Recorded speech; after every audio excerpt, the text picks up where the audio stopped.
Welcome to my channel. आज हम जानेंगे कि एआई के बारे में।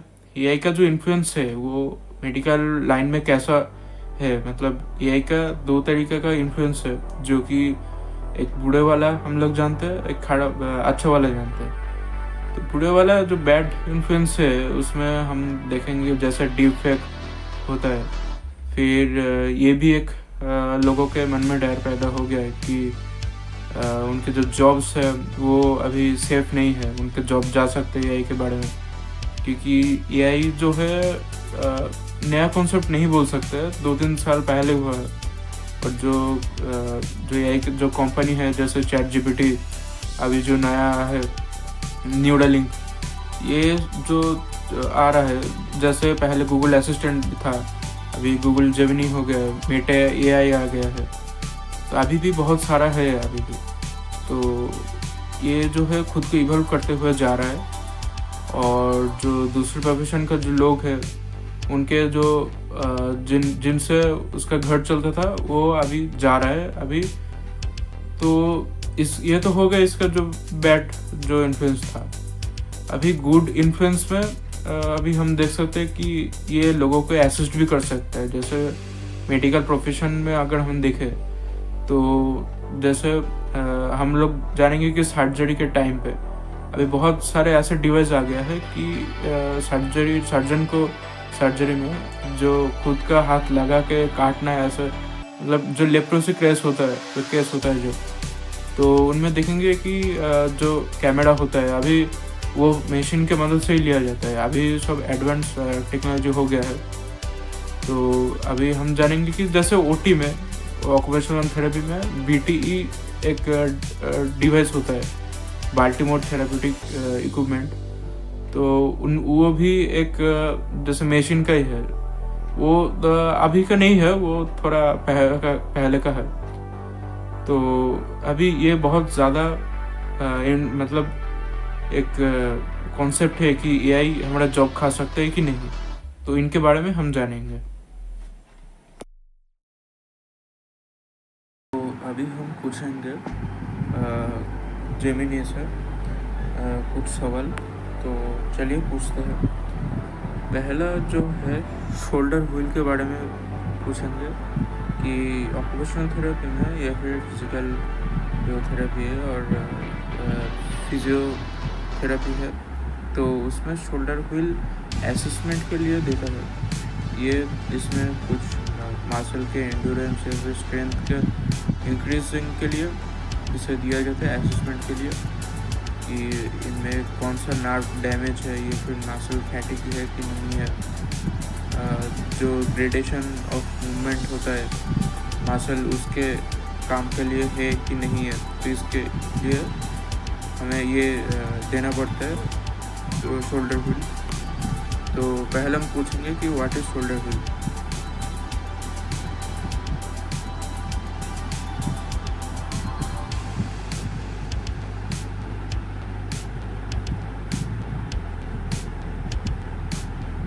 तो इधर दिया है shoulder wheel is a rehabilitation tool used to improve shoulder range of motion and strength. It typically consists of a wheel, circular wheel mounted on a wall with a handle attached to the wheel's circumference. Patients can perform various exercises by rotating the wheel in different directions, which helps to strengthen the muscle around the flexibility around the shoulder joint and improve flexibility. और इधर एक Amazon से एक image भी दिया हुआ है। और ये फिजियोथेरेपी क्लिनिक में यूज़ होता है या फिर ऑक्यूपेशनल थेरेपी क्लिनिक में भी ये यूज़ होता है। तो इसमें आंसर दे दिया। तो अभी हम पूछते हैं कि मसल के बारे में।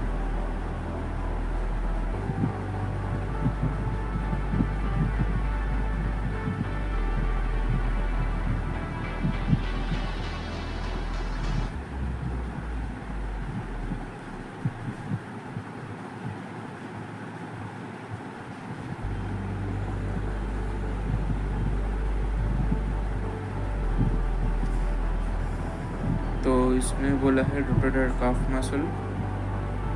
तो इसमें रोटेटर काफ मसल में चारों जो मसल होता है, जैसे सुप्रास्पाइनटस, इंफ्रास्पाइनटस, टेरिस माइनर और सबस्कैपुलरिस, इसके स्ट्रेंथनिंग के लिए इसे मदद करता है। और इसमें डेल्टॉइड भी है। डेल्टॉइड का एंडोरेंस या फिर टोन, स्ट्रेंथ इसके लिए देता है। पेक्टोरलिस मेजर भी है, latissimus dorsi, biceps and triceps. तो ये नॉलेज बेस्ड क्वेश्चन हो गया। फिर ये अभी तक सही दिया है आंसर। तो अभी हम इसकी इम्पोर्टेंस के बारे में पूछेंगे। Importance off shoulder wheel.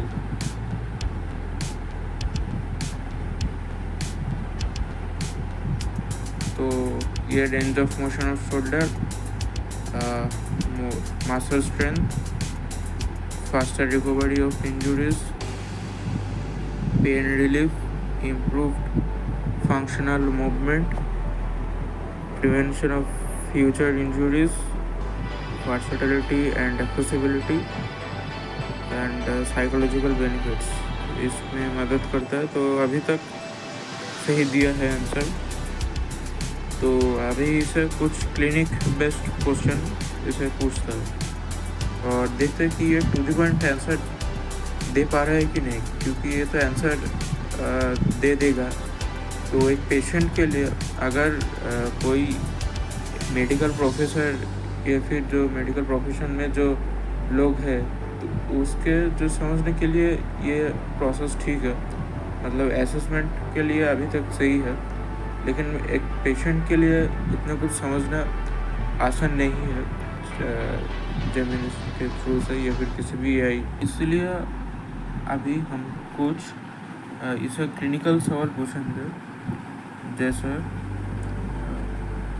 In which case the shoulder wheel is used by a therapist.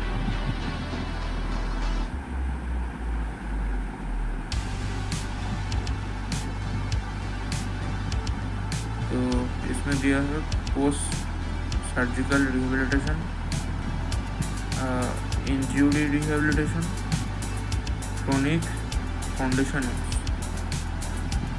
और इसमें ऑस्टियोपोरोसिस, आर्थराइटिस भी है, और जनरल शोल्डर स्ट्रेंथनिंग में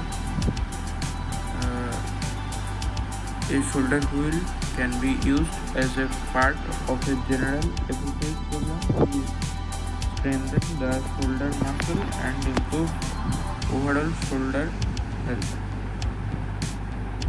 और इम्पोर्टेंट नोट में दिया है, it is crucial to consult with a physical therapist before using a shoulder wheel, especially after a injury or surgery। yes, हाँ, क्योंकि इसमें जो पेशेंट को जब एक ट्रीटमेंट दिया जाता है तो प्रिस्क्रिप्शन में जो लिखा जाता है टू दी पॉइंट होता है कि कौन सा एक्टिविटी देना है और वो कितना इंटेंसिटी के लिए देना है, और इसका जो फ्रीक्वेंसी वो भी थेरेपिस्ट सेट कर देता है। तो अभी एक सवाल पूछूंगा, जो कि लास्ट जो सवाल है कि इसी के रिलेटेड, इंटरवेंशन के related, a 6 year old child has wrist drop, which nerve is injured here, and which splint is used in this case.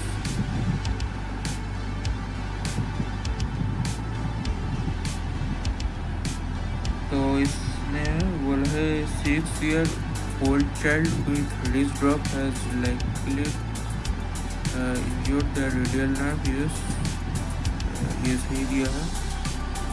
This nerve is responsible for controlling the muscle that extend the wrist and the fingers. Yes.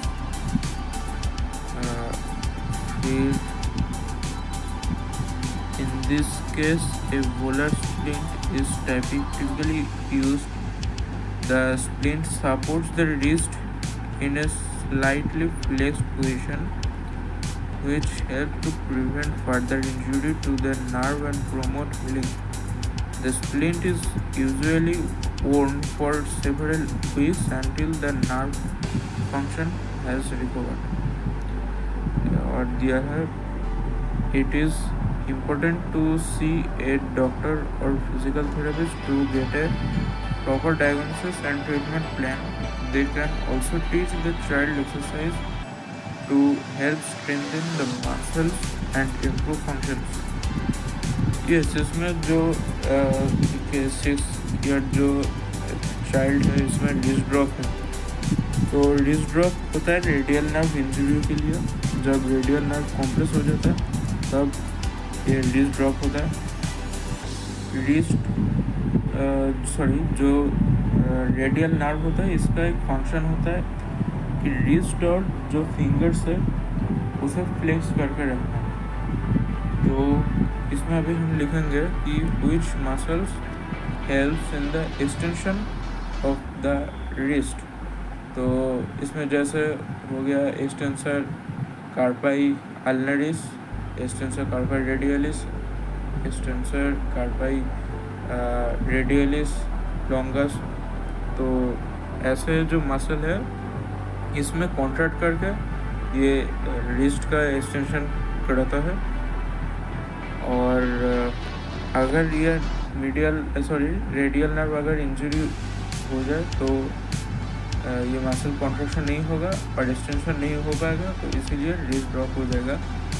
तो इसका एक intervention है कि splint use करना ताकि वो जो nerve है उसका जो रीजनरेशन होके हो एक पूरा तो 100% सही नहीं होता है, लेकिन जो होता है कि 80% लगभग हो जाता है. और जो नर्व का जो डायमीटर था, मतलब जो एक्सन का जो डायमीटर था वो थोड़ा छोटा हो जाता है, थिनर हो जाता है. और माइलिन शीट भी बहुत लेस अमाउंट में होता है. तो इसीलिए जो इम्पल्स होता है, जो मोशन होता है इम्पल्स का, वो स्लो होता है. तो ठीक है, मुझे अभी तक जितना लगा. हाँ, और इधर एक स्प्लिंट का भी है. तो इसमें रिस्ट ड्रॉप में ठीक है, पामर स्प्लिंट ये ठीक है. एक और इसे देना चाहिए था कि कॉकस स्प्लिंट होता है. तो कॉकस स्प्लिंट का एक पिक्चर साइड में शायद दिख रहा है आप लोगों को. तो वैसा स्प्लिंट दिया जाता है ताकि वो जो रिस्ट है उधर रेस्ट कर सका और रेडियल नर्व अपने जो रीजनरेशन के लिए उसका जो रेस्टिंग फेज होता है वो अचीव कर पाए. तो यही था जो क्वेश्चन. तो मुझे अभी तक लगा कि इसे मतलब इंफॉर्मेशन सही दे रहा है, लेकिन अभी इसमें थोड़ा सा मतलब असेसमेंट के लिए फिर जो थेरेपिस्ट है उसको असेस करने के लिए ठीक है, लेकिन जो इंटरवेंशन होता है एक पेशेंट और थेरेपिस्ट के बीच में जो कम्युनिकेशन होता है ये अभी तक उसके लिए डेवलप नहीं है. और शायद ये जिस तरीके से एआई इवॉल्व हो रहा है, अगर उसी तरीके से अभी तक जो हुआ है डेवलपमेंट, अभी तक फ्यूचर में भी अगर ऐसे ही रेट से इम्प्रूवमेंट होता है तो ये शायद टू दी पॉइंट आंसर दे देगा. और लेकिन फिर भी एक डाउट रहेगा पेशेंट के दिमाग में, क्योंकि ये तो कन्वेंशनल मेथड नहीं है. तो अभी थोड़ा टाइम है, लेकिन मुझे उसके लिए लगता है चिंतित होने का कोई अभी कोई टाइम नहीं है। मुझे लगता है ये अभी जो थेरेपिस्ट या फिर जो डॉक्टर है उसके असेसमेंट के लिए, फिर उसके इंटरवेंशन के लिए पेशेंट को जो मेडिकल प्रोफेशनल्स है उसे मदद करेगा बहुत। और यही एक तरीका है कि जो वर्क लोड होता है थेरेपिस्ट या फिर जो डॉक्टर को वो कम हो पाए और वो लोग ज़्यादा इंटरवेंशन के डायरेक्शन में काम कर पाए और पेशेंट को एक अच्छा हेल्थ वेलबींग दे पाए। तो अभी हमने ये जो क्वेश्चन आंसर सेशन था ChatGPT से वो कंप्लीट किया। तो मैंने जो अभी जो पॉइंट निकल के देखा है कि जो एक मेडिकल प्रोफेशनल में जैसे लोग जाता है ट्रीटमेंट के लिए, उसमें बहुत सारे प्रोसेस होता है, असेसमेंट, इवैल्यूएशन, फिर जो मेडिकेशन, एकदम पहले स्क्रीनिंग होता है जिसमें मेडिकल रिपोर्ट रिव्यूइंग होता है, जो पेशेंट का जो हिस्ट्री ऑफ डिजीज़ होता है उसको देखा जाता है, रिव्यू किया जाता है, फिर सब कुछ मिलके लास्ट में एक कंक्लूजन दिया जाता है जो कि मोस्ट ट्रस्टेबल है एक पेशेंट के लिए, क्योंकि यही एक कन्वेंशनल मेथड है। तो इसमें जो मैंने देखा, जो पॉइंट, जो डिफेक्ट मैंने देखा है AI में, तो पहला है कि बिलीव। पेशेंट में एक बिलीव होता है कि नहीं, मैं इस थेरेपिस्ट या फिर डॉक्टर के पास या फिर जो भी मेडिकल प्रोफेशनल है उनके पास जाता हूँ तो ये ठीक करके देता है, क्योंकि उनके पास ये बिलीव होता है। तो ये हम देख सकते हैं कि AI के, अगर हम लोग AI के बारे में देखेंगे तो ये पॉइंट उनमें सूट नहीं करते, क्योंकि अभी तक लोगों में ना वो ट्रस्ट जो इश्यूज है वो रहेगा। अगर AI में हम देखेंगे, AI के को अगर हम मेडिकल प्रोफेशनल की तरह मानेंगे तो वो हमसे नहीं होगा। तो ये हो गया फर्स्ट पॉइंट। दूसरा पॉइंट जो मैंने देखा है कि नहीं है इस AI में, वो है फ्रीडम। जैसे एक पेशेंट या फिर जो क्लाइंट जो बैठा है सामने, जो AI के सामने बैठा है मान लो कि, तो वो फ्रीडम फील नहीं करेगा। जो उसका सिम्टम्स है या फिर जो भी दिक्कतें है वो बताने में उसको प्रॉब्लम होगा, क्योंकि जब एक कन्वेंशनल मेथड में वो जब एक सामने एक इंसान बैठे रहेगा जो मेडिकल प्रोफेशनल है, तो उसमें जो फ्रीडम वो फील करेगा उसको बताने में, जो सिम्टम्स या फिर जो भी ट्रीटमेंट है, इमोशंस है, उनको वो फील नहीं कर सकता है। जो कि मेडिकल प्रोफेशनल जो एक आदमी है, जो एक जिंदा इंसान है, उसको समझाना जैसे आसान है, AI में उतना आसान नहीं है। तो ये है सेकंड पॉइंट जो मुझे लगा है कि इसमें दिक्कत है AI में। तीसरा जो पॉइंट मैंने देखा है इसमें AI में जो प्रॉब्लम है कि जो वो सवाल दे रहा था जवाब का, उसका आंसर बहुत बड़ा है। ये उनके लिए ही पॉसिबल है समझना, जो कि एक मेडिकल प्रोफेशनल है या फिर जिनको मेडिकल लाइन का बहुत सारा ज्ञान है, वही समझ पाएगा। ये तो मैंने जो दिखा है ये बहुत बेसिक लेवल का है। अगर हम और भी डिटेल्स में जाएंगे तो ये एक मेडिकल प्रोफेशनल के लिए ही सिर्फ समझना आसान होगा। बाकी जो गांव का जो है या फिर कोई बच्चा है, उनको ये सब कुछ नहीं मतलब समझा जा सकता है। ये ड्रग्स के नाम या फिर जो मेथड्स है या फिर जो रूटीन में हम लोग चेंज मतलब हम लोग को अगर करने को बोला जाता है, तो एक सबको समझ पाना या फिर सबको समझा पाना, ये AI के लिए ये सूट नहीं करता है, जो कि एक मेडिकल प्रोफेशनल एक अच्छे तरीके से कर सकता है। और या फिर जो मेडिकल प्रोफेशनल में है वो है कि इमोशंस। तो पेशेंट जो है अपने इमोशन बता के, वो जो पेन है उसका इंटेंसिटी कैसा है वो बोल सकता है, उसको कैसा लग रहा है अभी, तो फीलिंग्स है वो बोल सकता है, जिसके बारे में मतलब मेडिकल प्रोफेशनल में बहुत अच्छे से क्लिनिकल जो उनमें होता है, तो बहुत ज़्यादा पेशेंट देखते हैं, तो उनमें ये एक्सपीरियंस हो जाता है कि अच्छा ये इमोशन दिखा रहे, तो इसमें इनमें ब्रेन में क्या फंक्शन होता है, या फिर स्ट्रेस है, एंग्जाइटी है, इनके बारे में वो दवाई में भी कुछ मॉडिफाई करा जा सकता है। तो ये एक पॉइंट मिसिंग है जो कि एआई में नहीं है। और जो एमबीबीएस या फिर जो थेरेपिस्ट या फिर डॉक्टर है, जो भी मेडिकल प्रोफेशनल है, वो ये सब बहुत अच्छे तरीके से जानता है। चौथा जो लगा कि इंटेंसिटी, जैसे किसी को पेन है, उसका जो इंटेंसिटी वो कैसा है, बहुत ज़्यादा पेन है या फिर उतना ज़्यादा नहीं है। तो ये इंटेंसिटी बहुत मतलब डिफरेंशिएट करता है कि कौन सा पेन आ रहा है। जैसे विसरल पेन होता है, सोमेटिक पेन होता है, तो ये सब कुछ एक्सपीरियंस किया जाता है। एक मेडिकल प्रोफेशनल जो अपने जो ग्रेजुएशन में जो सीखा जाता है लोगों, ग्रेजुएशन में फिर पोस्ट ग्रेजुएशन में, तो उनमें ये सीखा जाता है कि एक्सपीरियंस करके, जैसे पेशेंट को देखते देखते एक एक्सपीरियंस हो जाता है, जिनके बारे में डॉक्टर लोग ही ज़्यादा बता पाएंगे या फिर थेरेपिस्ट जो है। तो एक वो कैसे मतलब चेंज होता है।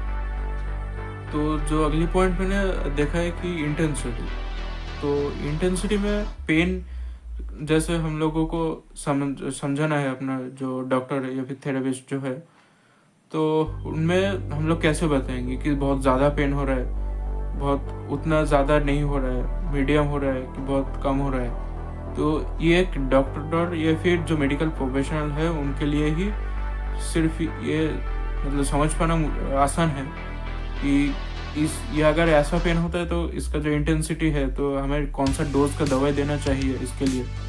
तो ये सब देखना आसान है बहुत मेडिकल प्रोफेशनल के लिए, जो कि एआई में नहीं होता है। अगर एआई में यही आपको बोलता है कि आप एआई को बोलते हो कि हमारा ये हेडेक हो गया है, तो वो समझ नहीं पाएगा कि आपका कैसा हुआ है, मतलब छोटा लेवल पे हो कि बहुत ब्रॉड एस्पेक्ट में हुआ है, तो वो बोल देगा कि ब्रेन कैंसर हुआ है, ठीक है। तो ये सब एआई में अभी भी बहुत सारे लिमिटेशंस है, जो कि मुझे लगता है जैसे अगर इवॉल्व होते हुए आया है, अभी भी अगर ऐसा होता है या फिर उसका डबल हो जाता है इन्वॉल्वमेंट, तो इम्प्रूवमेंट अगर होता है ऐसा, तो मुझे लगता है कि अभी भी थोड़ा सा लिमिटेशन है। लेकिन 30-40 साल बाद मुझे लगता है कि ये मेडिकल प्रोफेशनल को हो सकता है कि असिस्ट करे ज़्यादा, लेकिन ये सब जॉब भी खा सकता है। लेकिन इसका जो हमें प्लस पॉइंट देखना चाहिए कि ये हमको असिस्ट करने में मदद करेगा, जो कि एक ऑपरेशन या फिर जो ट्रीटमेंट है उसको परफेक्ट बनाने में ये मदद करेगा। और यही हमको देखना चाहिए कि ये जो बैड एस्पेक्ट है उसको छोड़ के, मतलब जो बुरा अच्छा जो एस्पेक्ट है उसको पकड़ कर चलना चाहिए। जैसे हम लोग कभी देखते हैं कि एक सर्जरी में कुछ गलती हो गया, क्योंकि इंसान से ही गलती होता है। तो अगर हम लोग असिस्टमेंट में या फिर ट्रीटमेंट की जगह अगर हम असिस्टमेंट में लगा दें कि एआई जो असिस्टमेंट में मदद करेगा, या फिर जो प्लानिंग या फिर डाइट प्लानिंग जो है, मतलब कुछ कुछ जगह है कि एआई हमारा मदद कर सकता है। तो अगर यही मैं बोलना चाहता था वीडियो में कि इसका एक टाइम आएगा जब ये सब कुछ प्रोफेशनल को खा जाएगा, लेकिन अभी भी बहुत टाइम है उसके लिए।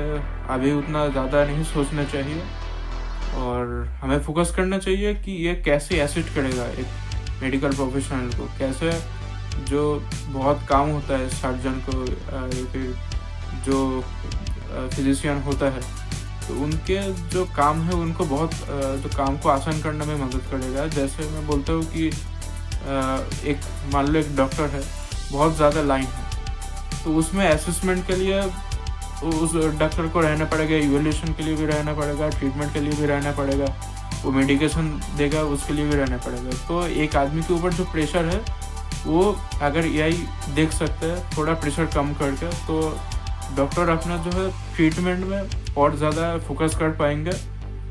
तो यही था कैसे मेडिकल प्रोफेशनल को एआई से डरना चाहिए कि नहीं चाहिए। तो यही मेरा कंक्लूजन था एआई के बारे में। अगर हम इसे असिस्ट करने के लिए बोले तो ये बेस्ट ऑप्शन होगा। तो ठीक है, हम लोग अभी यही जान पाए हैं एआई के बारे में। Thank you.